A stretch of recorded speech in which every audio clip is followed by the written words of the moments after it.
guys to get a win against Vandy after they beat you in the SEC? I don't know. I never really thought about it like that.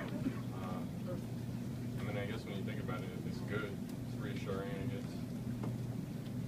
Was this what you expected, really, or better or worse than what you expected you guys to do against this team? I think we played really good as a team, and that's been one of the biggest things this year. Is the word is we're not a good team, and we got selfish guys, but I mean the last couple days of practice, we've been getting closer, basketball-wise as a team, and in the game just showed, that we really do got each other's back, and we really do got good guys. Really, in what ways do you feel like it showed today? We have these things called hustle points, and I think it was like both the high 50s, and like that's really good. When they're like low 30s, probably down at halftime or something like that, or it's a 1-point game. But when they're in the high 50s, that's when you start, really getting after it. Jared, you had made 1 3, I believe, all year, and came in at 2 in the first half. Just saw an opening and took advantage of it, or what was going on?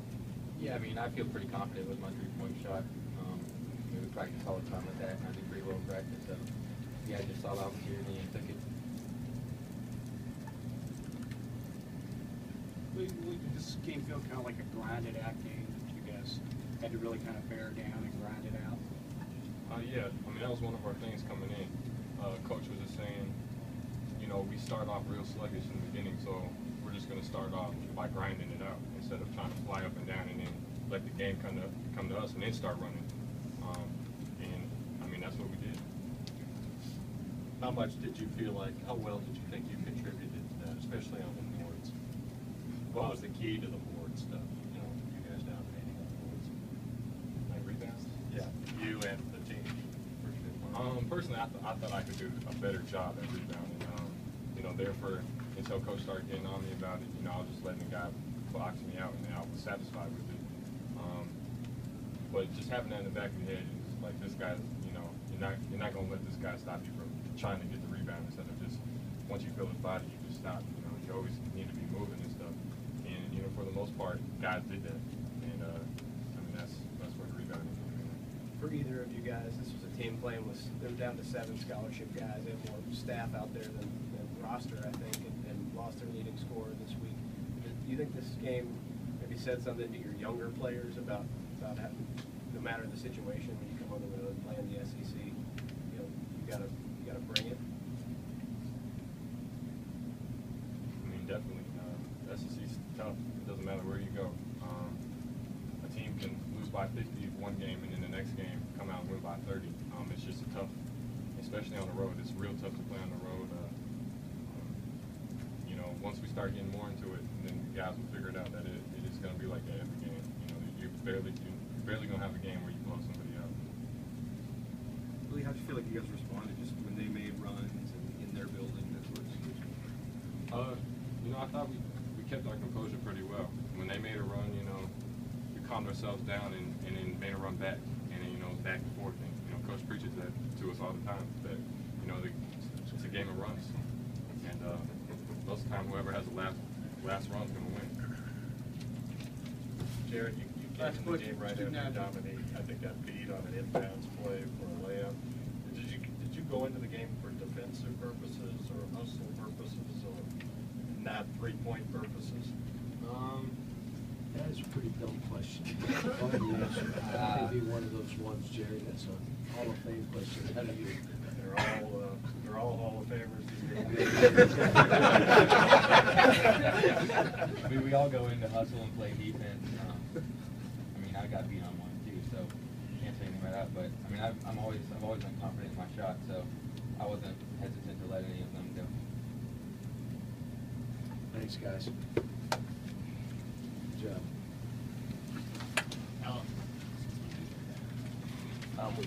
Go ahead. Questions? Cal's, is better or worse than you expected out of your guys? No, we're fine. We're getting better. We got a long way to go. We are what we are right now. Andrew Harrison is finally starting to get it. His brother held the ball too much. So he was the ball stopper today. Andrew was not. Threw it ahead, made quick plays, moved the ball. I thought Alex, I was so proud of Alex. And he started the game shaky. He doesn't believe in himself as much as we do. We talked about it as a team. And everybody's like, man, you were unbelievable today. That's who he is. He came to the middle, he shot that shot we won. He missed a jumper, so what? You just want him to play and play goal. He can do it now because he can breathe. He's in shape. He now can think because he's not trying to he's doing some good stuff. And then Willie was unbelievable and, did good stuff. And Julius had 11 rebounds at half. Come on. What concern do you have about Julius in another case of cramps? Earlier in the week, Tony Delk talked about maybe tension, pressure. Could being be. For him. What It about could you? be. I don't know. I don't know, but all I told him is if I see you not running right, I'm playing Alex. So either run right or you're coming out. And again, you have to understand, he's in a dogfight. I think right now he's the only college player that when he catches the ball, he's got 3 guys on him. I don't know if there's another college player. You'd have to tell me who that would be. But he's got 3 guys on him when he catches it. And they're being physical. So he's not just running up and down the court. He's like in a football game. So now, yeah, he's exerting it physically, cardiovascular, he's going, he's running, and there's some anxiety. So that could all play into it. But he's doing fine. He's a beast. And I wanted him to dunk a couple balls today. Why didn't you dunk them? Why are you trying to lay them? Just dunk. But it's hard to dunk when a guy's all over you, body to body. It's hard. But You said, Andrew's finally starting to get it. How important is that in now he everybody? stopped, wait a minute. He and his brother both stopped on defense. We gave up 3 corner jumpers. You all know now how I'm crazy about corner jumpers. They made all 3. That's 9 points. Just left the corner. Why would you do it? We stopped on one, and Andrew got hung up on the screen and pointed to a guy like someone else pick him up. That's a 3. I mean, we've got a ways to go. But what he did is what I was asking him to do. Get rid of the ball. Get us running. When you get it back, attack. Do not hold the ball. Don't be a ball stopper. No one in the country wants to play with a ball stopper. They don't. If you have a play to make it. If you don't, get rid of it. He did that today. He really did. And he had 8 rebounds. Think about that. Willie came in here saying this was a team win, and that was the big question, was could you guys be a team? How important is what Andrew does to making that happen? Well, he reminds me of the progress and the process with Tyreek Evans. It's really simple. Both of them had habits that you had to crack. Both of them had a mentality of how to play the game that was kind of opposite of the way it needed to be. And now when you begin to see him thinking differently and playing a little different, you're seeing a guy with that kind of size, can make shots, can make free throws, is a good passer and handler, has great speed. Tyreek Evans, because he wouldn't run. When he really started running, his grandmother came to a game and said, "Coach, I didn't know he was that fast." His grandmother had seen him run his whole life. Never saw him run that fast. Well, he just never did it. And Andrew's the same way. He is really fast. I mean, he's fast. He just doesn't run it that way all the time. What was supposed to happen, Cal, on that play right near the end where you guys, the ball came down to Aaron on the baseline, and he threw a lob back a little too far I called back. a timeout. Did you because want him gotta to be- just pull it out? No. Or Well, attack? shoot a layup. You get to always take the points. But in AAU ball, you do that pass. So it was only 3 months ago he was down in Orlando playing. So that's why I called a timeout. Are you out of your mind? You take the points anytime, or you pull it out. But, he again, he's going to be fine. He made shots. We needed him to make shots. He made them. All of us as freshmen, we stopped playing. Alex defensively, that's the best he's ever played. He scrambled it up. He came up with balls. They were not his men. And then the dunks. Like that's what our big guys all should be doing. You get near the goal. Don't think I'm laying it. I don't need to know you have a good left hand or right hand. Dunk the ball. Put your head on the rim. And that's what he did today. You got a young team, you come in your first conference game, and Vandy wanted to kind of slow it down, make it a grinded out game. And so did we. Yeah, how did you think your guys did with that? They did fine. They did fine. He told you what I said to him. We're going to change a little bit because our starts are so bad. So we're going to grind it a little bit. Make them play defense instead of one pass and they start trapping. Now you got to play a little bit. And that's what we did. And so we did it, and we took a 3. I mean, we did it, and we were trying to go in or get to the lane and make, let's put the heat on them. But, you know, again, I'll tell you what we did. We defended. It's what we did. We guarded and made it hard. Now, in the second half, they must have shot 90%. We left corners. We left open shooters. They're going to do that. But I still think when it came down to it, we needed to guard somebody. I thought we did. How do you balance that, John, between wanting to grind it out with earlier in the week you talked about transition and John? If you rebound the ball, throw it ahead as quickly as you can. If it's a dead ball, we're grinding it out. We're not running anywhere. They're already back there. So if we can't run, we'll grind. And I'm still trying to figure out this team. I told you before, this is a different deal the way this works. I mean, I got a brand new team, and every year it's something different. And as we go, you start figuring out how we have to play.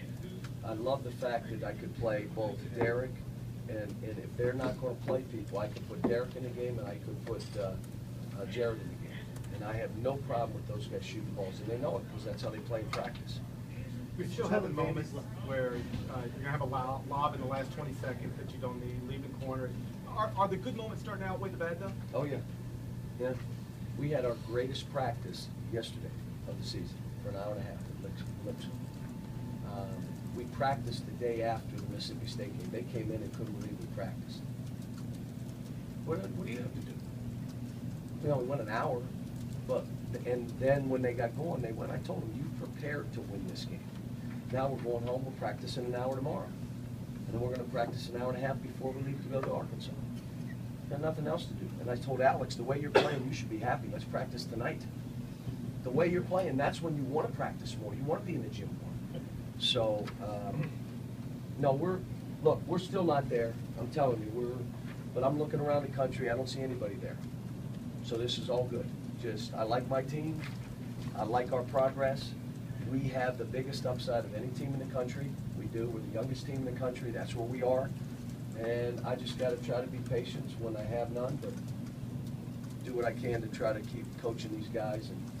And there's a line between what you accept and building them up.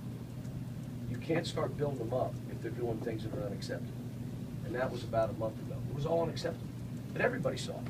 Now they're playing and they're doing things that we want them to do, but every once in a while they'll break down and, you know, you can deal with that. Are you building up Alex, John? No, he's playing that. If you know me well enough, the guy stinks. I'm going to say he stinks right now. I mean, what you're seeing in the second half, that's how he's been practicing. What you saw in the first half, fumbling balls, throwing past it, what are you doing? What's wrong with you? Play like you practiced. Then he came in and he played like he practiced, and he's, like I said, you're as good as anybody in the gym. Why won't you play that way? Then I asked the team, what's holding him back? He is. He's holding himself back. And you know what?